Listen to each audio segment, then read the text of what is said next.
Hey, dudes and dudettes. This is Gary W., the ranter of Banter, with a word about being cool, like me, for example. When you need to keep a cool head and body, there's a place you can go to find the right cool stuff. Because we got what you need to help reduce your perspiration situation. Toolbarn.com. So, stay with us. We'll show you.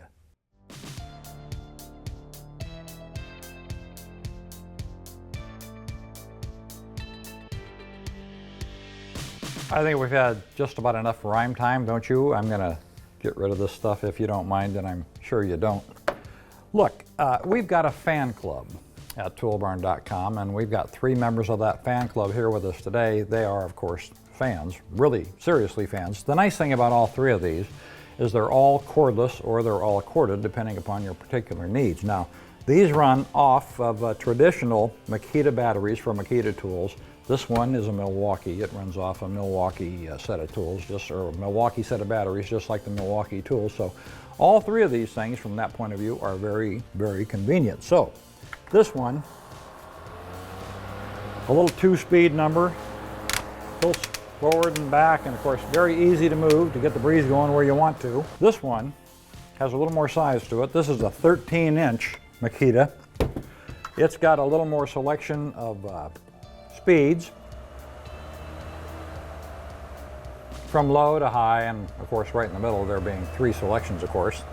And it's got a timer on it, so you can set it to automatically shut off. Now the nice thing too about this thing, a lot more selection in terms of where you can aim this deal. So when you're working in a hot area, it's just one little convenience to have, whether it's in a job site or whether you're in a warehouse or even your home garage. It's nice to have these kind of options when you need a fan to work with.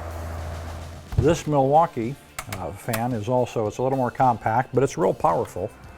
It's a 3-speed unit. And that'll put out a good breeze when you want it to. We're almost blowing down one of our lights here. So this thing's got plenty of airflow to keep you cool when you're working in a warm and closed space. So, you know, the only problem I think I'm gonna have is I'm a little concerned that they're gonna blow my hair around.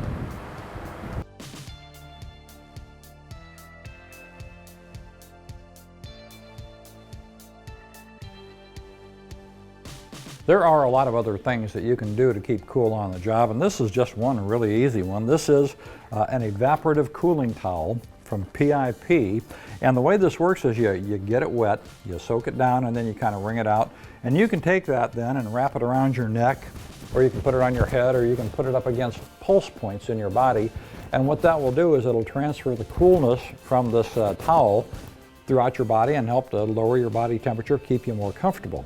Now the nice thing about this is you can do that again and again as it dries out. Just wet it down again and reapply it. Just do what you were doing. You get kind of the same effect from this hard hat insert.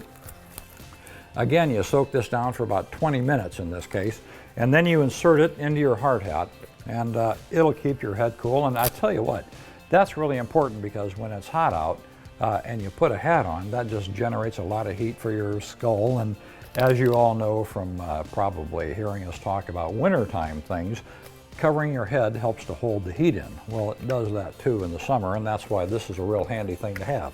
Put that in your hard hat, stick it on your head, and it'll help keep you cool throughout the day. Finally, and this is one of my favorites just because I think it looks kind of cool, you got this beanie. I don't think you put them over your ears in the summer, but you got the beanie, you wet it down, put it on your head again, and you can put it underneath a helmet or a hat or whatever. And again, it helps to keep you cool. You got that evaporative cooling effect, and it's really nice to have. You got to have little things to help keep you cool when it's 101 degrees outside. So any of these things will help you do that. One of the most important things you can do when you're working out in the heat is stay hydrated. If you lose too much water, it can really mess with your body. You can get real sick from that. So obviously, and you know this, you've got to stay hydrated. They say drink 8 8-ounce glasses of water on a good day. When it's really hot and you're working hard, you'll need more than that. We've got a bunch of things that'll help that be just a little bit easier for you. We've got a variety of cooler sizes. And for example, with this one, we've got a mount that'll mount this thing on a truck or another piece of equipment and keep it close to where the workers are. Personal water bottles like this one are also handy to have. It's great if you can keep a water bottle close by. Even if the water warms up, it's fluid and it will hydrate you if you need to be hydrated. And you'll know when you do because you won't feel very good. So, a lot of things to consider when it's hot out and you're working in the heat and the humidity. We'd like to ask you a question related to all that, and we'd like you to put your answer in the comments section of this YouTube video or even on our Facebook page. And the question is very simply, what's the hottest condition you have ever worked in? We're curious, how much have you had to tolerate, especially in our summers around here, when the sun's up high and the sun's beating down and it's just hot and humid and miserable. So I think for me, 130 degrees several years ago, that was plenty hot. I did lose a little weight that day. But what's the worst heat you have had to work in, and how long did you have to work? Tell us about your experience. We'd like to get a little forum going and just find out what some of you folks have been tolerating when you're out there in the heat. So thanks for being with us today. We hope that you'll join us next time, and have a great week.